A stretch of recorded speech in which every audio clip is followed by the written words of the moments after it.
Hello everyone. இன்னைக்கு நம்ம mark ரூம்ல நம்ம கிளாஸ் 8 ஓட மேக்ஸ்ல எக்ஸாம்பிள் 4.6 பார்க்கலாம். இந்த क्वेश्चनல என்ன சொல்லிருக்காங்க பாருங்க. ரஞ்சித் அப்படிங்கறவர் ஒரு வாஷிங் மெஷின் வந்து பை பண்றாரு. எவ்வளவு ரூபீஸ்க்கு பை பண்றாரு அப்படினா 16150 க்கு பை பண்றாரு.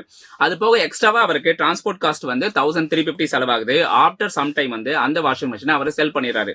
எவ்வளவு ரூபீஸ்க்கு செல் பண்றாரு அப்படினா 19250 க்கு செல் பண்ணிறாரு. சரிங்களா?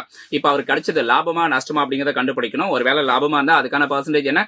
ஒருவேளை லாஸ் அப்படினா அதுக்கான பெர்சன்டேஜ் என்ன அப்படிங்கறத கண்டுபிடிக்கணும். சரிங்களா?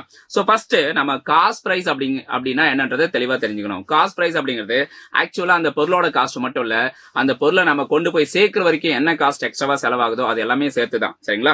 சோ அதனால வந்து காஸ்ட் பிரைஸ் அப்படிங்கிறது இந்த இடத்துல cost of washing machine plus overhead expenses இது ரெண்டும் சேர்ந்தது தான். இந்த இடத்துல ஓவர்ஹெட் எக்ஸ்பென்ஸ் அப்படிங்கிறது டிரான்ஸ்போர்ட்டுக்கான எக்ஸ்பென்ஸ் அவங்க சொல்லியிருக்காங்க 1350, அதை நம்ம சேர்த்துக்கணும். சரிங்களா? சோ 1350 எதோட சேர்த்துக்கணும்? இந்த வாஷிங் மெஷினுக்கான காஸ்ட் எவ்வளவு இருக்கு? 16150 இதோட சேர்த்துக்கணும். சரிங்களா? சேர்த்தா என்ன வருது பாருங்க. Cost price that is equal to 17500 கிடைக்குது. சரிங்களா? அண்ட் செல்லிங் பிரைஸ் என்ன கொடுத்திருக்காங்க? which is 19250. சோ இப்போ இந்த இடத்துல செல்லிங் பிரைஸ் ஆனது காஸ்ட் பிரைஸை விட கிரேட்டா இருக்கனால நமக்கு கிடைக்கிறது வந்து என்ன அப்படின்னா ப்ராஃபிட் தான் கிடைக்கும். சரிங்களா? சோ அப்போ ப்ராஃபிட்டுக்கான ஃபார்முலா எடுத்துக்கலாம். Profit that is equal to selling price minus cost price. So selling price வந்து காஸ்ட் பிரைஸை சப்ட்ராக்ட் பண்ணுங்க. 19250லேருந்து 17500 சப்ட்ராக்ட் பண்றோம். அப்போ டிஃபரன்ஸ் என்ன வருது அப்படின்னா 1750. இதுதான் என்ன அப்படின்னா ப்ராஃபிட். கிளியரா? அவங்க என்ன கேட்டிருக்காங்க? ஒருவேளை ப்ராஃபிட் கிடைச்சா ப்ராஃபிட் பர்சன்டேஜ் கண்டுபிடின்னு சொல்றாங்க. அப்போ ப்ராஃபிட் பர்சன்டேஜ்க்கு என்ன formula? Profit percentage that is equal to profit divide by cost price into 100. இதுதான் ஃபார்முலா. சரிங்களா?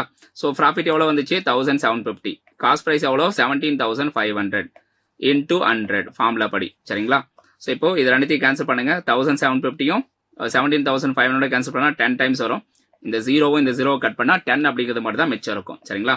சோ அப்போ ப்ராஃபிட் பர்சன்டேஜ் எவ்வளவு அப்படின்னா 10% அப்படிங்கிறது தான் கரெக்டான ஆன்சர். சோ இந்த இடத்துல ப்ராஃபிட் அப்படினாலும் கெயின் அப்படினாலும் ரெண்டும் ஒன்று தான் பசங்களா, நோட் பண்ணிக்கோங்க.